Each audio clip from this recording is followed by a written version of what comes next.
A lot to discuss, and of course, we had a London derby as the marquee fixture of the weekend. So let's go into it.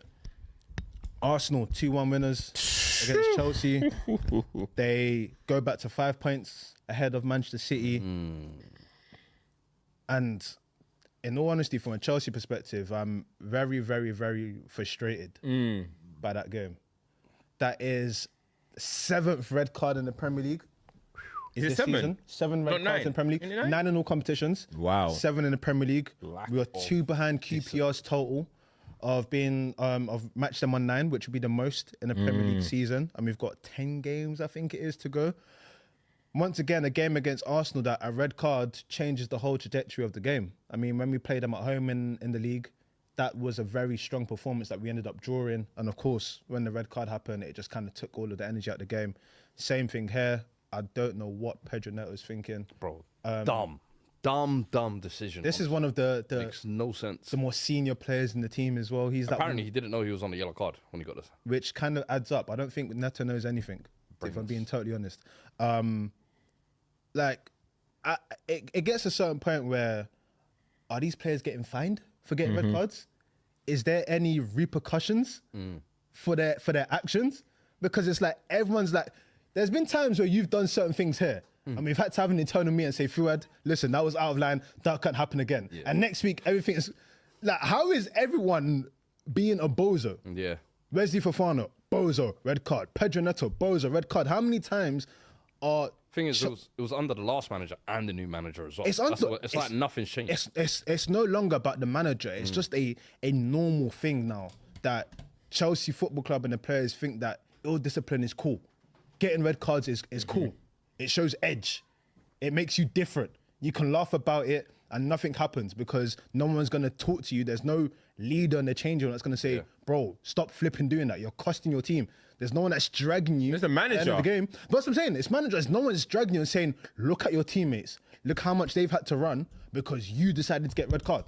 Like, if we look at Chelsea performance today, this game was settled by 3 set pieces, right? 2 on goals, 3 set pieces. Corner, on goal, corner. Yeah. 3 set pieces. Apart from that, I think there was 2 chances from Arsenal that were like well-worked chances that you could say strong chances. Chelsea had an offside goal at the end. We can talk about potential 2 penalties. In terms of the performance, I didn't see a mammoth indifference between Chelsea or Arsenal today. Oh, okay.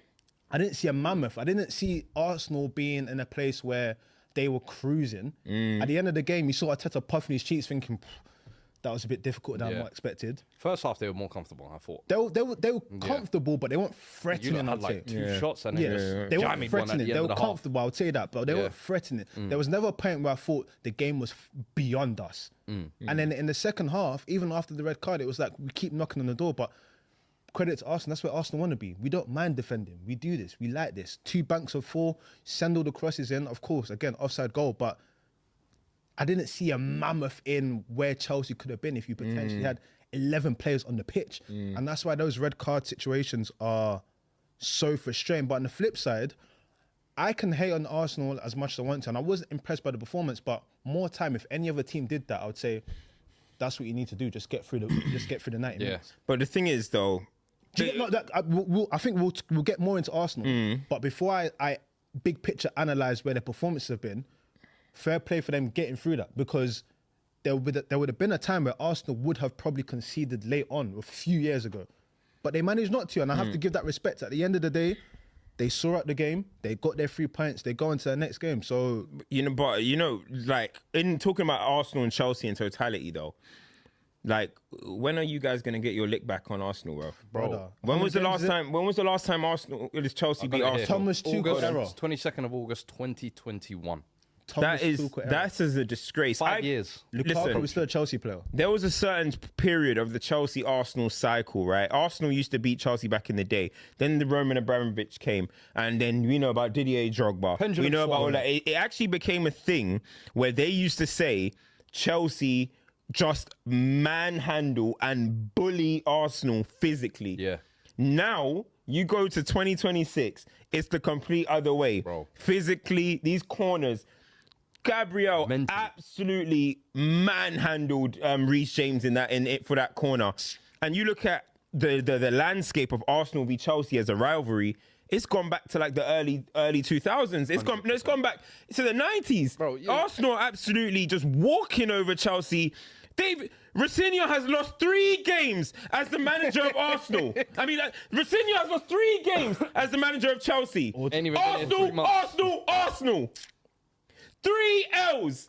Arsenal, all 3. Facts. Do you remember the band 3LW? I'm getting sick and tired of the broken promises. Do you remember that song? I'm getting sick and tired of all these broken promises. You don't know them ones. No, I don't. You don't know them ones. 3LW, bro. That's 4 games this season as well, by the way. Bro. Because earlier in the season they were celebrating the draw. Remember? Don't forget that one as well. That's how bad things have gotten. Bro, this is bad. You don't need to get a hold of your City. Because everyone talks about Man United, Man City. We get dubs on City, bro. Every cup final, we get dubs. When are Arsenal going to get... You don't either. I get my dubs over City. No. I get my dubs on City. Do you get dubs on Arsenal? I'm not talking about intercontinental. Do you guys get dubs on Arsenal? No. Only I've got a dub on Arsenal this season, bro. You guys now, real talks though. Come on, Chelsea. Honestly, you got like these games have got to be them games, regardless of when they say form goes out the window. Yeah. When the hell is form going to go out the window for Chelsea, bro? Against Arsenal? The issue for me here is it's never about form because we needed that W. Regardless of whether wanting to, let's be the team that stopped Arsenal. We needed that W. Liverpool are not even breathing on next. Liverpool are kind of restoring the feeling a little bit. United are third. Like, what are we doing here? I know 5 places might get you in, but Newcastle and Villa might not give up that 5th place so easily. We needed that W. We've got statistically the hardest running.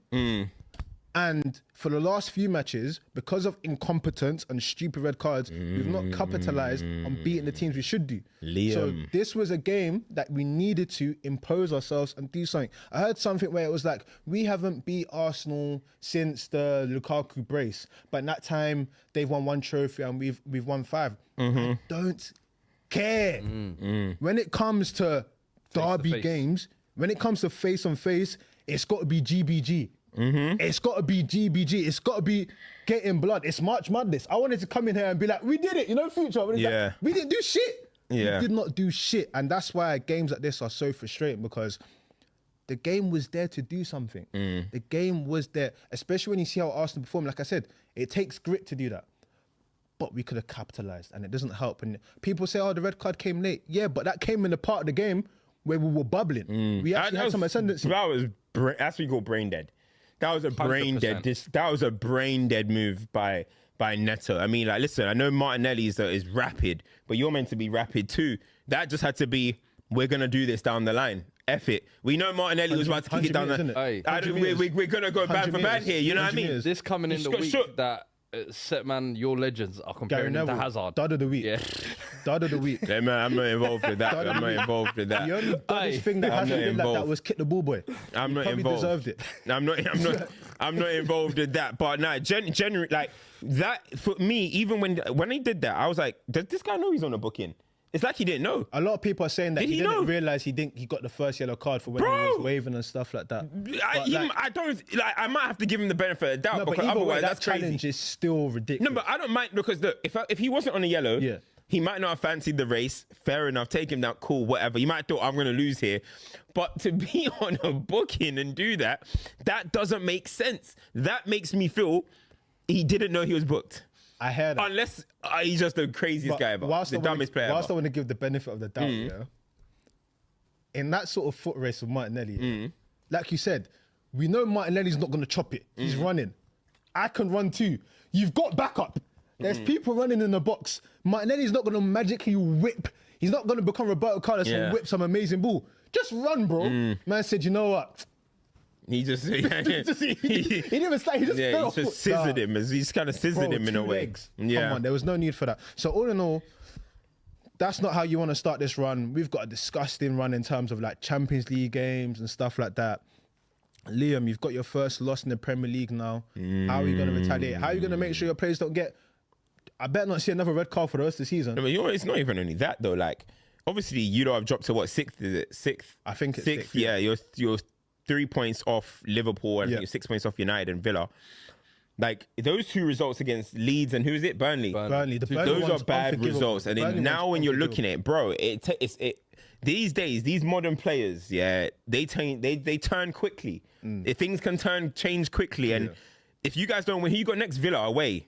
Believe it's If you do not win that game, it might start getting. Bro, I know you guys gonna think I'm exaggerating, but they might start looking at Liam Rossignon funny, bro. I'm telling you, bro. This is the gamble you This is why that's what someone happens. Who is inexperienced as he was. Yeah. You know what I mean? It's like he'd only had a few jobs, none that he'd fully seen out, and then you give him the mantle of the Chelsea job midway through the season as well, by the way. With a squad that had disciplinary issues before. He's walked in and it's the same thing still kind of carrying objective. on. Chelsea, did you see they recorded the historic, they made history for the biggest pre-tax loss. Yeah. 132 million loss, basically, in this court. I don't know what it was. Just they lost 132 million anyway, right? In the recent books that have been released. Yeah. They need Champions League football, bro. 100%. If Chelsea don't get Champions League football, it's huge. It's huge. Well, it's huge in terms of the club's identity. It's huge in terms of if you want to try and go and sign anyone. It's huge in terms of the finance as well. And the issue is, like, if you look at the games that we've dropped points in, you kind of had destiny in your own hands. You could have built a big enough margin where if you started dropping results later on, you've got a bit of a cushion. Now you have to make sure you go on a mad run. Already PSG already coming out and saying that, oh, we're not going to play in the league before we play Chelsea. We're going to get extra rest. So now you're going to have to go against demon time like that. You've got to play Villa, who magically, Emery's going to be like, listen, this is where we need to pick up the form again. Like, you can't afford to drop points in those games that we did. Like, this game, objectively, if we had got the points against Leeds and Burnley and you lost against Arsenal, okay, cool. This is the team that's going to try and beat things. But even so, a loss against London Derby, I don't like it. Yeah, I don't like it. What do you make of just aside from that, Cole Palmer? I thought like today showed today that duel there. He locked him up. Timber got the goal as well, funnily enough, to get the winner. But Cole Palmer, it's like Leeds. What did he grab the goal or assist or whatever it was, or the against that was against Wolves. Wolves got the hat trick. But then 2 games against Arsenal now, you haven't seen anything. I remember earlier in the... I was surprised he played. Villa, like every kind of big game, I'm kind of looking at him and I'm like, bro, you're not inspiring the team the way that you were a year or 2 ago. I'm surprised Cole Palmer played. Our World Cup's around the corner, you know, blah, blah, blah. But, bro, it's getting to a scary point now where you lot are starting to drift away from that kind of Champions League spot if results do keep going like this. You have to look at your best players, bro. And Cole Palmer's the one that...